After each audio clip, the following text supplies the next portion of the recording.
जय शिवराय मित्रांनो, आजच्या या व्हिडिओमध्ये आपण लॉंग टर्म ज्याला आपण एप्रिल आणि मेचा अंदाज म्हणतोय अशा अंदाजासाठी हा आजचा स्पेशल व्हिडिओ आहे।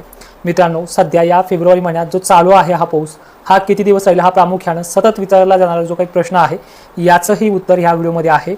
एप्रिल मार्च हे दोन्ही जे काही महिने आहेत हळद आणि कांदा उत्पादकांना टेन्शन आताच वाढायला लागले। या संदर्भात देखील ह्या व्हिडिओमध्ये आपण सविस्तर माहिती दिली आहे आणि तुम्हाला जे शॉर्टकट व्हिडिओ आवडतात ते आपण फेसबुक आणि इंस्टावरती देखील टाकत असतो। तर बघा ह्या व्हिडिओमध्ये काय सांगतोय, सध्या या फेब्रुवारीच्या शेवटच्या उत्तरार्धात जो काही पाऊस चालू आहे म्हणजे आज 24 तारखेला सुद्धा बुलढाणा जिल्हा, वाशिम जिल्हा, नांदेड, लातूरचा समावेश आहे।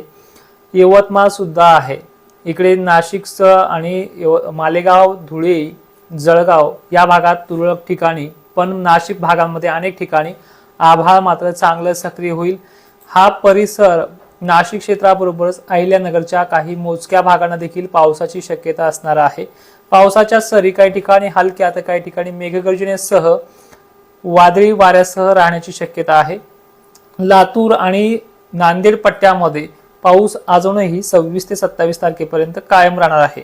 यानंतर परिस्थिती आपण जर पाहिली, जे आपण बुलढाण्याचं नाव सुरुवातीला घेतलंय, या बुलढाण्यामध्ये दुपारच्या 2:30 ते 3च्या वेळेस वातावरण सक्रिय होईल आणि नांदेडला सुद्धा 3 वाजे किंवा 4 वाजेच्या दरम्यान सक्रिय होईल। परभणीला वातावरण हे दुपार नंतर कोणत्याही क्षणी सक्रिय होईल आणि जो काही हिंगोली पासून जो काही पट्टा आहे नांदेड मेहकर साईडचा, जिंतूर परिसरातला, या भागामध्ये दिवस मावळेपर्यंत वातावरण कोणत्याही क्षणाला सक्रिय होईल।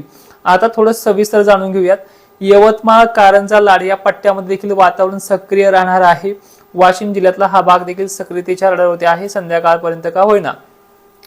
मात्र आज बुलढाणा जिल्ह्यामध्ये त्याचबरोबर काही रिसोड परिसर, सिंदखेड, राजा, मेहकर परिसराचा देखील समावेश काही मोजक्या ठिकाणी आहे। मालेगाव, वाशिम या भागामधला देखील समावेश आहे। परभणी, मराठवाड्यामध्ये देखील तुरळक ठिकाणी का होईना पाऊस आजही राहणार आहे 24 तारखेला। तर लक्षात घ्या, नागपूरचाही समावेश आज काही ठिकाणी आहे 24 तारखेला।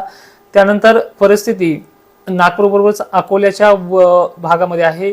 अमरावती, वरुड, काटोल या नागपूरच्या देखील भागाचा समावेश आहे। अंजनगाव, आचरपूरमध्ये देखील काही मोजक्या भागांमध्ये आजचा पावसाचा समावेश आहे। चंद्रपूरचं सांगितलंच आहे आणि त्याचबरोबर लातूर वगैरे भागात देखील आहे। पण सांगली, सातारा, सोलापूरमध्ये स्थानिक वातावरणाचा पाऊस राहील। नाशिक सुद्धा स्थानिक वातावरणाचा राहील। छत्रपती संभाजीनगर देखील उत्तरेकडील भागांना स्थानिक वातावरणाचा राहील। अहिल्यानगर देखील स्थानिक वातावरणाचा राहील आणि जालन्यात कुठे मोठे का होईना स्थानिक वातावरणाचा पाऊस राहील। घनसावंगी, अंबड पट्ट्यामध्ये मोठे धोके नाहीयेत।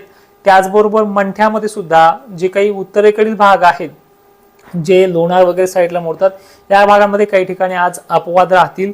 अशा प्रकारचा हा शॉर्टकट अंदाज आहे। सविस्तर अंदाज फेसबुकवरती, इंस्टावरती आपण लाईव्ह दरम्यान देतो असतो, तिथे देखील जाण्याचा प्रयत्न करा। जय शिवराय, धन्यवाद।